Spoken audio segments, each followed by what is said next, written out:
안녕하세요. 건축가 인드입니다. 오늘 디자인 원리로서 조화편을 다루도록 하겠습니다. 먼저 조화를 검색창에서 조사를 해봤습니다. 구글 검색은 구성 요소 간의 응집력, 요소는 정확히 같거나 완전히 달라서는 안 되지만 어떤 법칙으로든 서로가 관련이 되어 있어야 한다고 하고 있습니다. 네이버 검색을 해보면 배치 요소는 관객에게 작품의 모든 부분이 일괄된 전체로 느끼게 하고 비슷한 모양의 물건을 배치하면 서로 연관되어 조화를 이룬다고 하고 있습니다. 이 두 개의 검색을 제가 좀 종합을 해보면 요소들이 어떤 법칙으로든 서로가 관련이 되어 있고 모든 부분이 일괄된 전체로 느끼게 한다는 것입니다. 저는 여기에서 법칙, 규칙 이 부분을 좀 더 유념해서 조화를 좀 생각해 주시기를 바라겠습니다. 보이시는 전경은 중국 원가계에 있는 기암괴석의 절경입니다. 여러분이 이 현장을 갔을 때 첫 마디가 어떻게 나올까요? 저는 이렇게 나오리라고 생각합니다. 와, 이런 조화가 있을 수가 있나? 이거는 신이 빚은 예술이 분명하다. 그런 식으로 이야기를 할 수 있을 것 같지 않습니까? 그래서 저는 조화를 여기서 배워야 한다고 생각을 하고 있습니다. 근데 공교롭게 제가 생각하는 이런 조화라는 것이 건축 디자인 원리의 조화와는 조금 다릅니다. 왜냐하면 자연절경처럼 이렇게 말로 설명할 수 없는 조화는 영어로 내추럴 매직이라고 합니다. 근데 우리가 배우는 조화는 하모니라고 해서 인식할 수 있는 조화입니다. 제가 이 부분을 다음과 같이 표를 만들어서 조금 더 정리해서 말씀을 드리겠습니다. 제가 주장하는 조화에서 조화를 배운다는 부분은 우리의 마음 인식 속에서 찾는 조화 부분이 건축 디자인에서 적용될 수 있는 조화 부분이 왜 자연에서 이렇게 따오려고 할까? 이것은 자연이 예의 범위를 넘어선 엄청난 지수를 갖고 있기 때문입니다. 인간이라고 한다면 만약에 이런 엄청난 지수를 이해를 하고 그것을 활용화할 수만 있다면 아마 엄청난 건축 디자인 작품을 만들 수 있다는 생각이 들지 않겠습니까? 하모니라는 것은 인식할 수 있는 질서입니다. 인식할 수 없는 질서를 분석하고 연구해서 종합을 해본다면 우리는 우리가 인식할 수 있는 하모니의 그 조화를 배우게 되고 또 그것을 응용해서 건축 디자인 요소로 활용할 수 있다는 생각이 들었던 것입니다. 제가 이런 계기가 되었던 사건이 있었습니다. 그것은 몬드리라는 예술가를 접하게 되면서 조화에 대한 생각을 좀 더 깊이 생각했고 그리고 이런 예술작품으로서 우리의 마음속에서 조화는 어떤 부분을 찾고 어떤 부분을 따와야지만이 이 조화로운 건축 디자인 원리에 응용할 수 있겠구나 하는 생각이 들어서 몬드리에 대한 이야기를 그 마음으로 본 조화의 원리로서 제가 좀 설명을 대체하려고 하고 있습니다.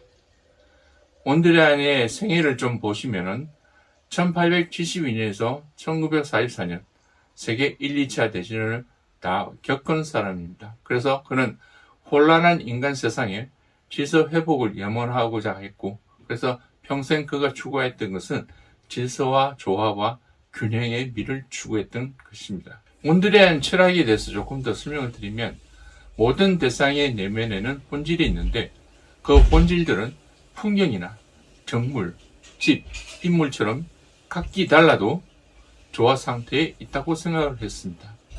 그래서 예술가의 임무는 사물의 외양에 숨겨진 본질의 조화로움을 근 속으로 드러내는 것이라고 했습니다. 그러면 몬드리안이 조화를 찾기 위해서 그것을 자신의 학풍으로 만들게 됐던 부단한 노력과 그 과정을 우리도 배우게 된다면 우리도 자연의 본질에서 조화를 찾아서 그것을 건축 디자인에도 활용할 수 있지 않을까 하는 판단이 들었습니다. 몬드리안이 본격적으로 조화를 찾게 된 계기는 나무견적 1탄에서 시작됐다고 볼 수 있겠습니다. 보시는 그림은 붉은 나무로서 1908년에 그린 것인데 이 그림은 제가 판단했을 때는 이런 내용입니다. 과수원에 갔을 때 그 나무가 때마침 황혼이 깊이 물들어 있었고, 그래서 그런 황혼이 깊이 물들어 있는 나무들을 보면서 그는 자연의 조화로움, 질서, 이런 아름다움에 크게 감동을 받았던 적이 있을 거라고 봅니다.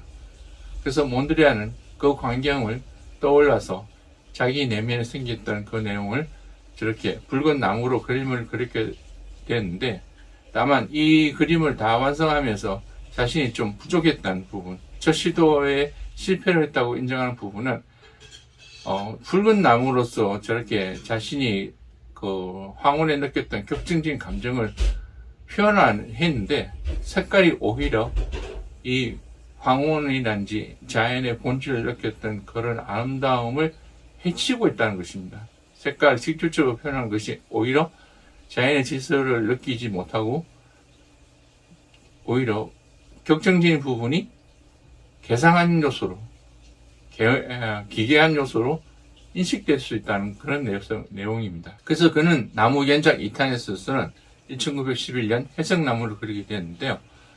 색깔을 배제하다 보니까 흑백톤으로 그렸습니다.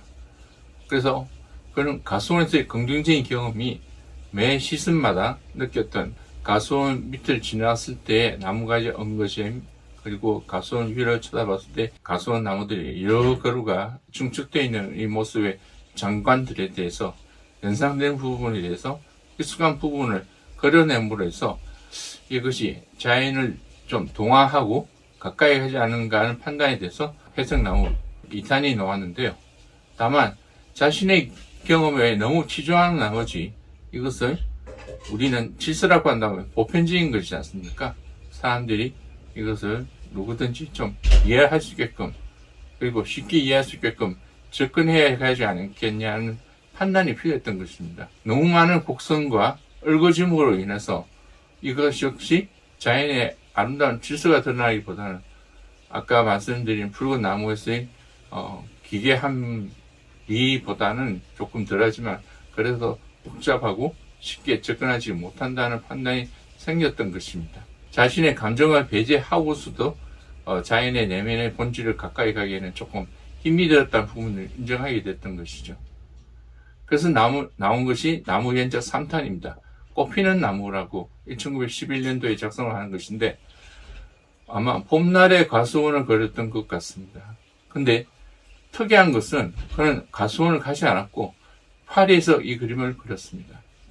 그 말은 우리 눈의 시각으로 바라보는 자연의 요소, 즉 광학적인 기능, 자연 그대의 복잡한 요소로 우리는 인식을 다 하지 않습니까? 근데 그걸 그대로 실사적으로 구현하려고 하지 않고 오히려 그 느꼈던 체험에 자기 내면에서 그것을 식별해내는 것입니다. 좋았던 부분만.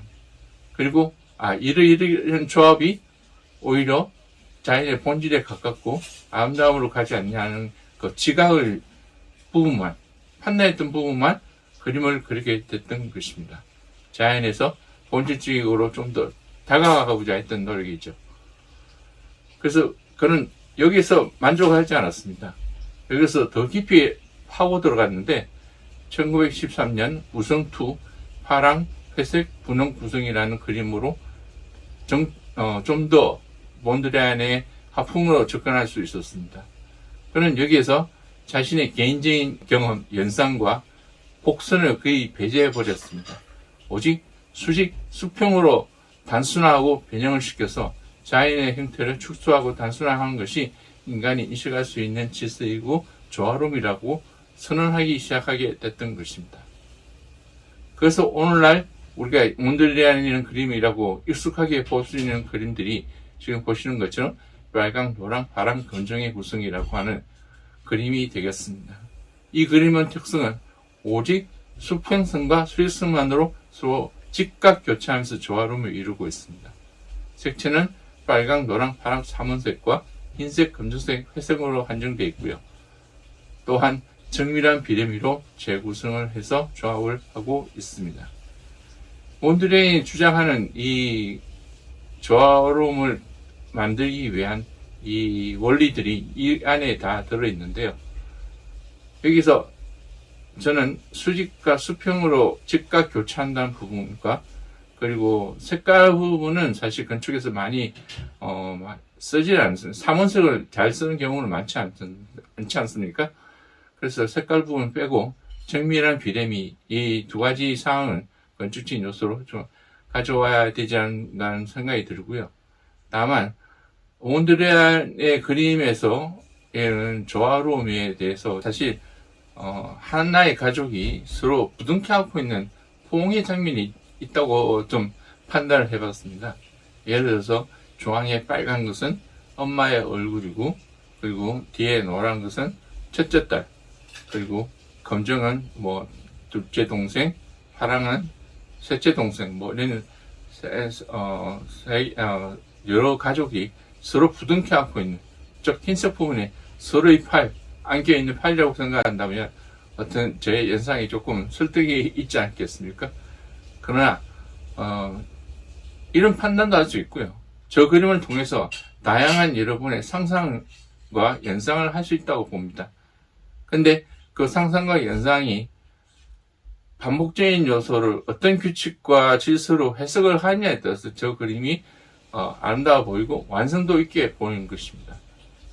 그래서 지금 수직과 수평을 통해서 서로 직각 교차하고 조화름을 이룬다는 것은 반복을 규칙적으로 함으로 해서 조화름 부분으로 달성하고 사람들이 거기서 안도감을 느낄 수 있다는 부분인 것으로 조금 귀결해서 말씀을 좀 드리고 싶습니다.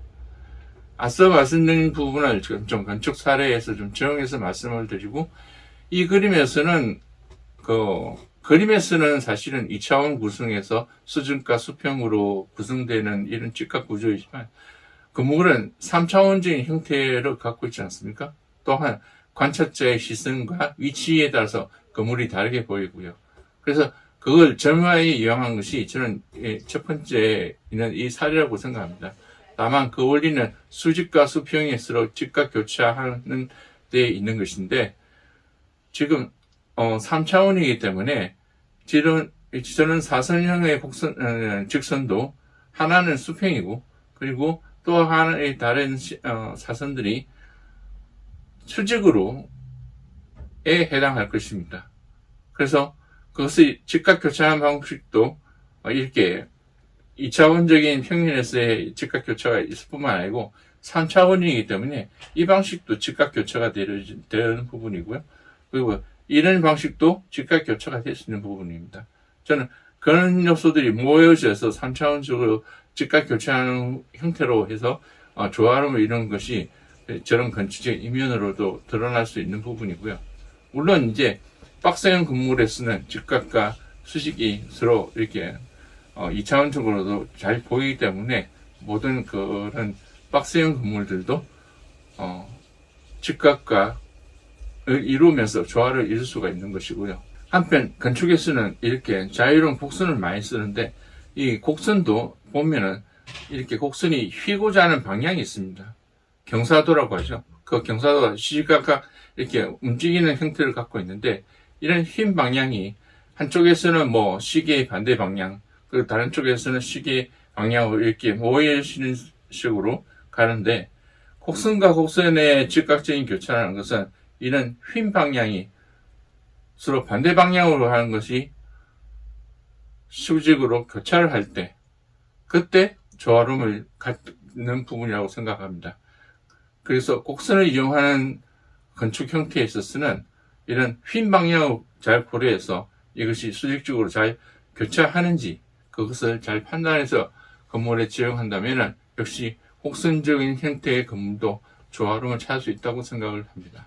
이상으로 마음으로 건축적인 디자인에서 조화를 어떻게 찾는 것인가를 좀 요약해서 말씀을 드리고 싶은 것은 몬드리가 한 이야기인데요. 우리가 자연의 외형을 버리면 자유로워질 수 있다는 이야기입니다.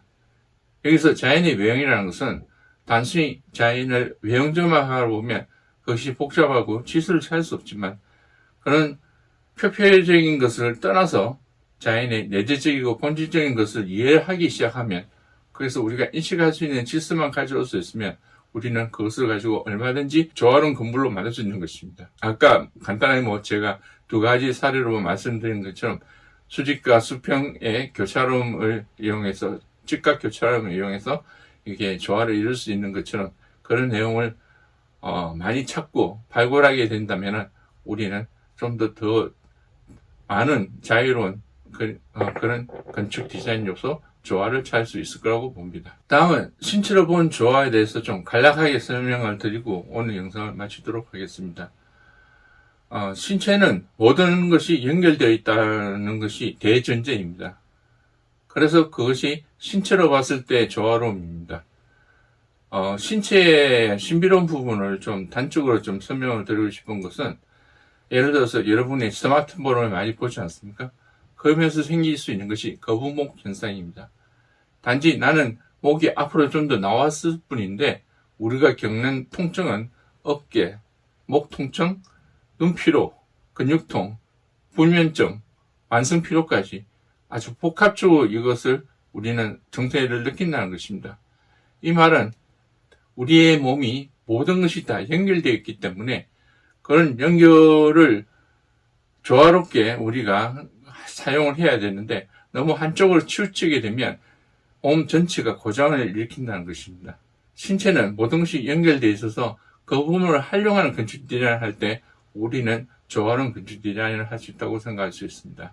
제가 이 부분을 좀 간단하게만 설명하고 넘어가는 이유가 사실 저 자신도 이런 신체가 느끼는 건축 디자인의 조화는 동양학에서 많은 것을 채올 수 있습니다. 동양학은 음양, 보행, 사주 이런 것도 다 포괄적으로 생각해서 이것이 우주와 인간이 서로 조화롭게 어떻게 하느냐에 대해서 아주 심도 있게 풀어나가는 학문이지 않습니까? 그리고 그런 학문에 대한 생각이 많으면 많을수록 우리는 신체를 잘 알게 되고 그걸 조화로운 디자인을 할 수 있는데 왜 이런 제가 말씀을 드리냐면은 예를 들어서 건물의 난방 방식만 보더라도 서구에서 취향하는 방식이 히트기, 벽난로라든지 공조기를 이용한 부분인데 한옥은 온도를 이용하고 있습니다. 인체의 신체 부분을 더 활용하는 부분입니다. 일단 히트기, 공조기는 촉각적인 부분, 몸에 대한 피부적인 열감으로 해서 우리가 몸을 데우는 것인데 온도는 발바닥부터 따뜻하게 만드는 것입니다. 즉 발바닥이 따뜻해지면 순간적으로 우리는 매우 따뜻함을 느끼고 그리고 얼어있던 몸을 풀어내지 않습니까? 그것처럼 발바닥에서 온몸을 연결해서 온기를 전달해 줄 수 있는 방법.